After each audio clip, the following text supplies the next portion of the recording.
So, hi folks. Yeah, day 2 of study with me. So, today we're gonna continue along from yesterday, but today we're gonna specifically see Aristotle as such, and also some kind of, you know, we're gonna cover some math beginning, and then we will slowly go to the other one. Okay, so first let's just do some math. I put some sums in the group today morning. And some of them answered it. The others will try to solve that sum now, and then we'll go on to the other things as soon as possible. Okay. So, okay. So, I hope the screen is visible. Yes. And we'll continue along with this.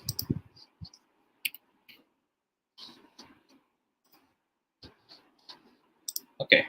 So we just asked this sum. We said like if -1, and then we have 0, then 7, and then we have 26, and then we have 63, and then we have 124.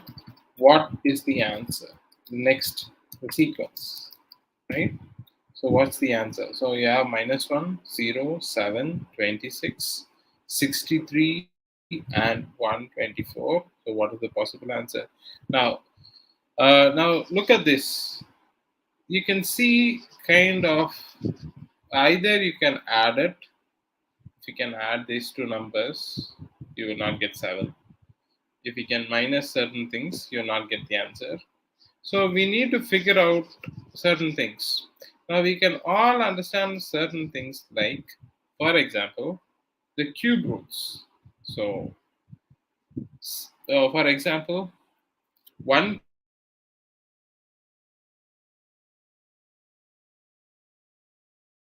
right? So now we will get 8. But if you see -1, you're going to get 7. Similarly, you go with 3 cubes. 3 cubes, as I already mentioned, it will be 27. Now we can see a pattern. -1 is what? That is 26, right? So we've got to go 4 cubes, it will be 64. 64, so -1, that will be 63. Okay, and so we understand from this. So this is how it might be tricky, but usually it's only addition, subtraction, multiplication, all these things. It's pretty simple, right? So what we got to do is we can figure it out. So 1, 0, 7, 26, 63, then 125. That is 5 into 5 into 5 is 125. So another short trick I can teach you guys. It's about 5. So anytime you want to, you know, multiply 5s, it's pretty simple. Always you'll get 25 in the end, right? So certainly someone asks you the question like uh, 25 into 25, and you're not pretty sure about it. 25 into 25, what is 25 into 25? You can blindly write 25 in the end, right? And then you can check out 2, and 2 is what? That is like 4. And 4 plus 2, we have to add this one. 4 plus 2 is 6. So 624 will be the answer. Similarly, it's a trick that you can use it anytime. So 35 into 35, so that should be easy, right? So 25, that should be 9. 9 plus 3 should be 1, 2, 2, 5. So you get the answer, right? So in case you get such numbers with 5 at the ending, it's easy to do this multiplication.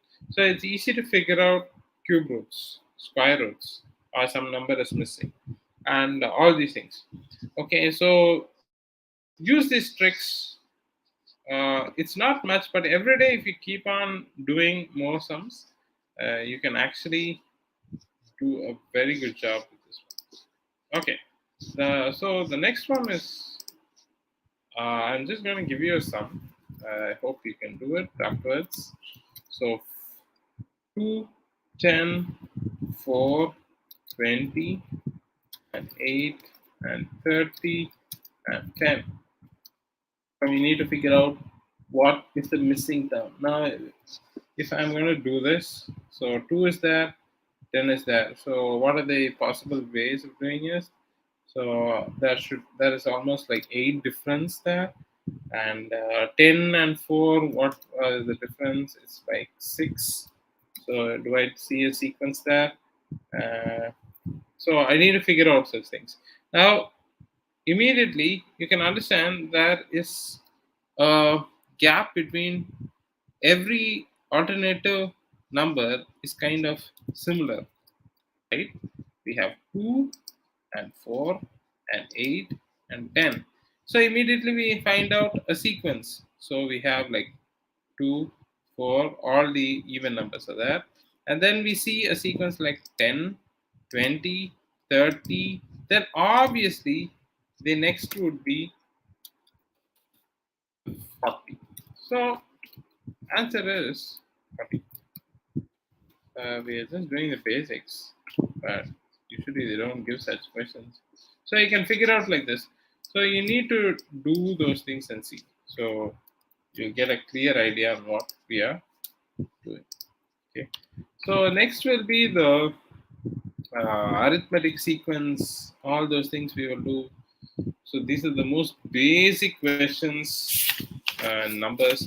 But slowly we'll get into directions, we'll get into words, we'll get into relationships, we'll get into distance, using formulas, all those things. If you keep on doing it, it becomes pretty simple. Okay. And it's not much visible. I have made it big. I hope it's okay.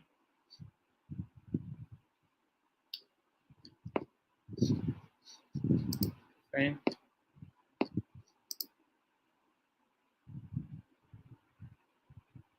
Okay. So next, yesterday we were talking about literary criticism, and slowly we will get into uh, detailed stuff. And if TRB lesson is involved in that, we will go into details about that, right? So tomorrow we'll be seeing other series. We'll be seeing direction, all those things. The idea is keep in touch with all those things again and again and again. Keep in touch. Okay, guys. Now let's just jump into little criticism. Yesterday itself we started with the history of it. Now it's pretty simple. Always remember it like easy concepts, right? First is Socrates. Socrates was like father of philosophy. He was standing there. He was thinking about philosophy a lot, and he had a student who was Aristotle. Of course, Aristotle's student was, I mean, Plato's student was Socrates. Socrates has a student, and his name is Plato. And Plato had a student, his name is Aristotle. And Aristotle had a student, is Alexander the Great. If you didn't know that, that's an interesting fact. Now, unlike the other times, we are going to get into details because for TRB as well, for Polytechnic, or it's whether you're preparing for PGTRB or for GATE, we need to know the works. So first, Plato wrote an amazing work called Republic, okay, and then he wrote a work called Dialogues. So even the word Republic is so well used by us right now. So all those things are very important. Now, when Plato wrote Republic, he was criticizing poetry. Now, there are many people who criticize poetry, and one of the formal critics was Plato. Plato was like a guy who was telling that, look, um, poetry is not something that is pure or very creative for the matter, right? It's not very creative for the matter. Simply said, he was telling that a carpenter is there. A carpenter, how is he creating? First creation is always in the mind. Okay, he every time, whenever you do something, everything happens in your mind. He creates it in the mind. So if a carpenter is going to create a chair, he's going to create it in his mind, and seeing that chair, he's copying it. He's copying that, and then he is, so he's looking at a chair, and then it's in his mind. Okay, so what is he doing about it? He's going to make the woodwork, right? But then a wonderful poet is looking at this, at this chair, and then he goes home and sits and writes, right? But now what had happened?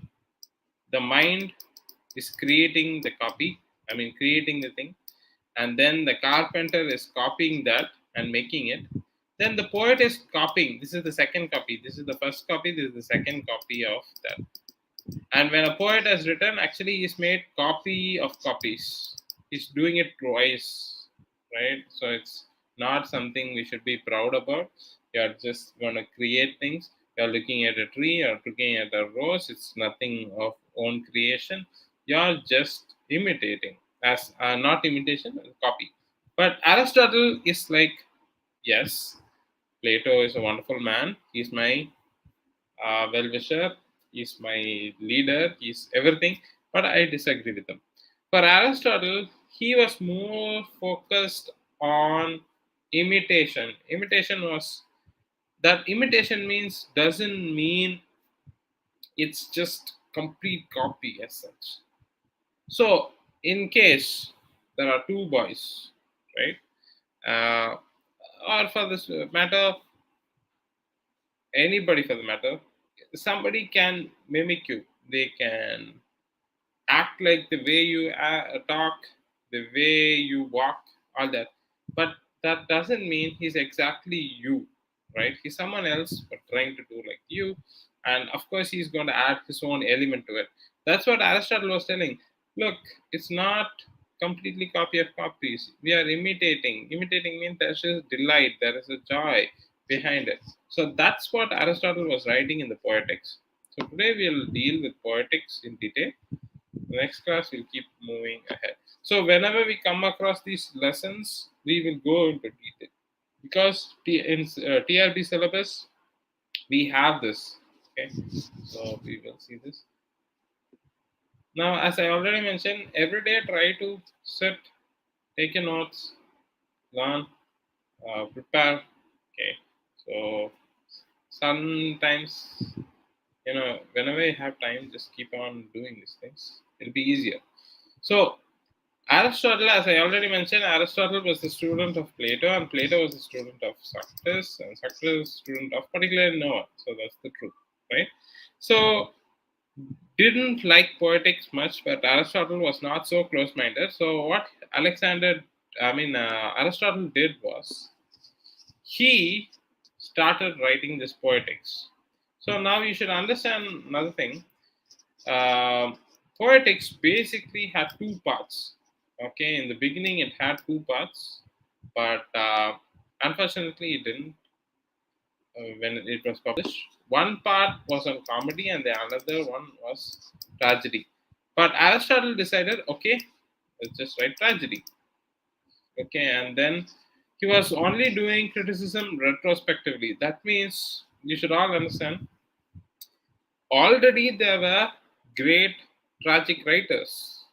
So looking at them, only then he started writing. He was not like, okay, I'm so wise that without even looking at a play, I'm going to write. No, that's not the way it works.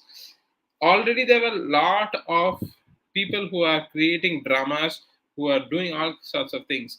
Looking at them, Aristotle was like, wow, I think that's a good drama. Or he was telling, this is not a very good drama. So that's his idea behind it. Okay. So he was doing criticism retrospectively and not in the sense of seeing the dramas of his contemporaries.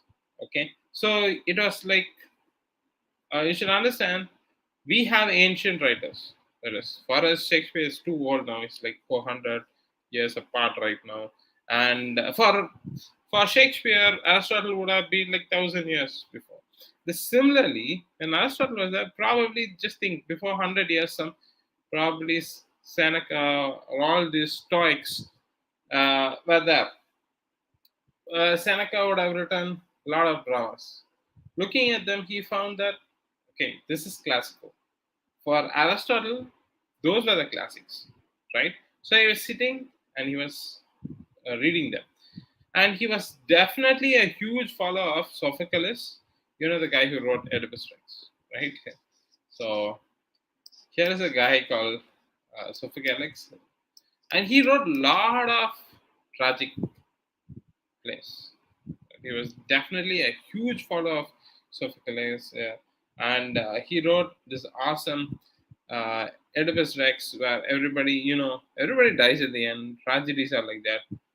You remember that tragedies, everyone dies. Yeah. Hamlet is one, Macbeth is one. There are so many, but in those days they were classical tragedies. This was used in another context. You should all know this term, Oedipus Rex, comes from King Rex, who is actually prophesies to marry his own mother. In that sense, he wants to just blind his eyes so he doesn't have a sexual relationship, incest relationship with his mother. That's the storyline. Okay, I'm just trying to build this knots for you guys, right? But it's one of the biggest tragedies. In fact, Aristotle's ideas are still considered in modern plays. Not only modern plays, you should all understand, they are considered everywhere in the movies, essays, any work of art. This is considered. Why? Because he was like, anything should have like a proper introduction, a middle, and also an ending. So he was very particular about it. So you take an essay, you're just not going to write it. You always have a beginning and the middle and the end. So that's what a good work should be. Similarly, a movie will always start with the start. There's some story in the middle, the best pieces, and the end there's the climax. That's the ending part. So all these ideas were Aristotle's in a way, and they're very much used. So much of his work only focuses on tragedy and epic, and this we can understand why, because in those days, those fellows were particular on tragedy and epic. They thought tragedy and epic are great forms of literature. They did not take comedy as something great. They were like, okay, it's great, but not too great.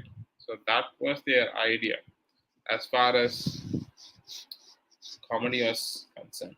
Now let's talk about tragedy. Look at this quote. Tragedy, says Aristotle, is an imitation. Now, this is what the Greek word mimesis comes from. Mimesis, imitation of an action that is serious. Now, we are talking about tragedy. Now, look at the way he's using it. He's saying, yes, it's something serious, it's something complete of a certain magnitude through pity and fear affecting the proper purgation of these emotions. So, what is tragedy? Look, sometimes in net they will ask such terms. They will ask such terms. Um, okay, they will ask such terms and certain things. So, you should be aware of these things. Okay, trying to make it a bigger. Okay, so tragedies, says Aristotle, is an imitation of an action that is serious, complete, and of a certain magnitude through pity and fear affecting the proper purgation of the emotion. So that what tragedy means as far as Aristotle is concerned. So what are the rules? He says tragedy must deal with only one story. According to Aristotle, you can't have a lot of stories. You can have only one story. That's what a good tragedy is all about. So tragedies must deal with only one story. Then their difficulties are not minor, and all these tragedies will have a lot of difficulties. They'll have rape, they'll have murder, and they'll have all sorts of things. Okay, so remember these things. Remember the quotes because you will get these in the exams. Okay, and now let's talk about his other concept. The one concept is he talked more about tragedies. The second concept is about catharsis. Catharsis is like this happens when you look at soap operas. So you enjoy a movie, you sit there, you feel sad for the character, right? You feel connected with that character. You can cry along with the character. You feel that you're attached with the character in one way or the other. That's being catharsis. Now, in olden days, they thought like that's the other term for purgation, something that's washing you, cleaning up. Maybe your tears are coming out and you're feeling great about it. But it is for the audience and the actors, and there is a lot of argument about it just the same. But still, people are not very happy about it. Some critics say this is this is what means by catharsis. Some people say no, it means something else. It's not supposed to do that. It's a psychological way of affecting people. There are so many things, but purgations were a very important part. Now, you should understand one important concept there. If purgation has to work, it is always seen from the rich people's side. Now, a poor man going through a lot of tragedies is life. Like it happens all the time.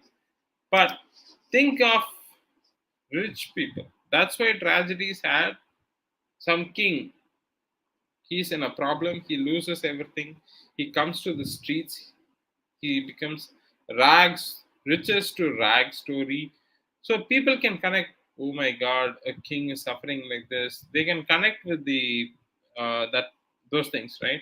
But usually they will never write tragedies about very poor people. They always write about misfortune. Somebody had it, but now they don't have it. What happens? So all this plays to that. Anyway, Aristotle also said that tragedy has three parts. So what are the three parts? We all know that first it has plot. Okay, it has a plot. Second, it has character. Then it has diction, thought, spectacle, and sound. So character, we know there should be noble. Diction, the word should be of uh, at least in a sense it should be bombastic. A thought, it should not be meager. It should have something great, grandiose, philosophical. Spectacle, of course. If you notice the place like King Lear or something, you have that grandiose thing. There's fight and there is wars and all these things. Those days, songs were very important, integral part of tragedies, right? So these are important things. And now, dramas do carry this sort of thing. Dramas have plot, character, diction, thought, and spectacle and song. So one of the easiest ways to remember is PCD and TSS. So if you're talking about Aristotle, a easy acronym mnemonics to study is PCD and TSS. That is plot, character, diction. Plot, character, diction. And the next one is thought, spectacle, song. Thought, spectacle, song. Simple. Thought, spectacle, song. Plot, character, diction. Thought, spectacle, song. All these things, right? So it should have a very good character and there should be a lot of problems. Finally, that is what tragedy is all about. And in a tragedy, a character cannot be very good. Okay, in scene one, they can be good. Scene two, if they are staying good, and scene 45, then it's not a good play. Well, something should happen. Someone should die, some kidnapping should be done, some war should start, someone should tragically murder somebody. Then it's interesting, right? Noble Pearson's misfortunes, another word that he uses is hamartia. Well, he is not at all bad. He just tried to do something good for, and then tragically he didn't. Tragically, now it makes sense. Okay, so that is what that term means. So Hamaret here would mean exact meaning. I would tell you. Just wait a bit.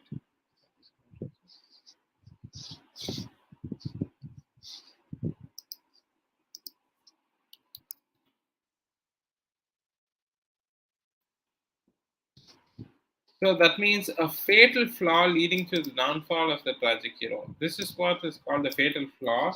This you might have studied in your classes. So this is the sorry.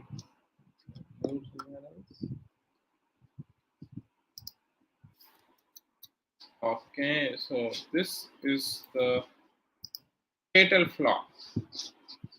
Fatal flaw. Everybody has a fatal flaw.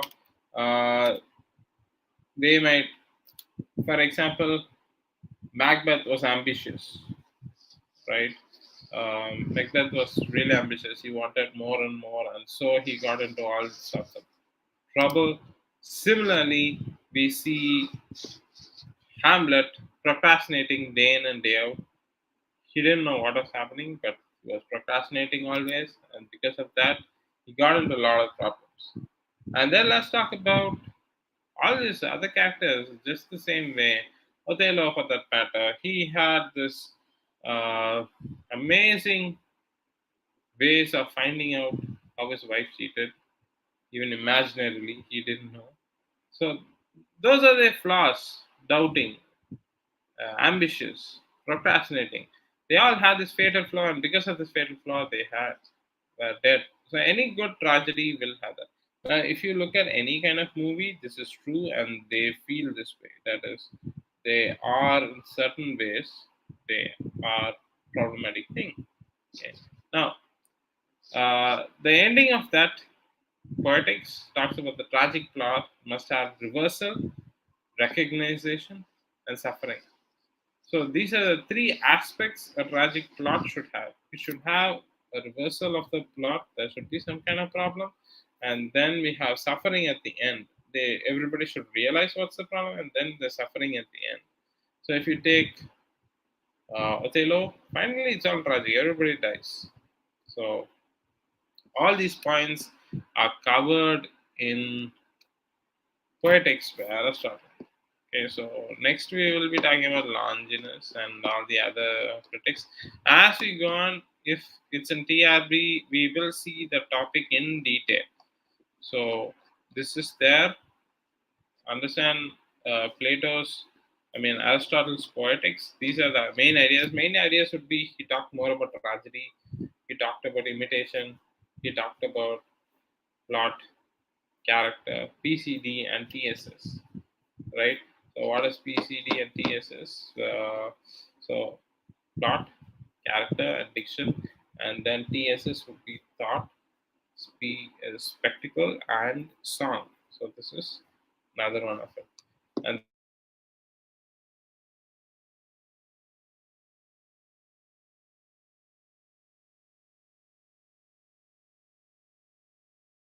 these are the ideas that makes a good tragedy, according to Aristotle. So in the next class, we will be talking about Longinus and others. And as we go on, we will cover each topic as such. Now, one more important thing is I might have taken this stuff already, so I will be posting that video separately. We will not, I will not get into things which I've already spoken. It's all there in the YouTube. I'll share you the link again and again. I don't want to record it as well. So those things we will not cover, and what I have not covered, those things I will be recording and posting it. So every day, stay tuned. We can study. And today we have seen Aristotle Poetics. I would encourage you to go read more, see some videos, be connected, take notes, revise, ask yourself questions. Uh, okay, so take it as something fun. Think of it as though you enjoy it rather than a drudge. Okay, so that would be nice. Okay, guys, thank you for hanging out. As usual, share these videos with everyone. Please do subscribe. I'm trying to make all these things as an audio file, as a podcast, so I can listen to them as well as anytime possible. So, thank you. Take care of yourself. Bye, guys.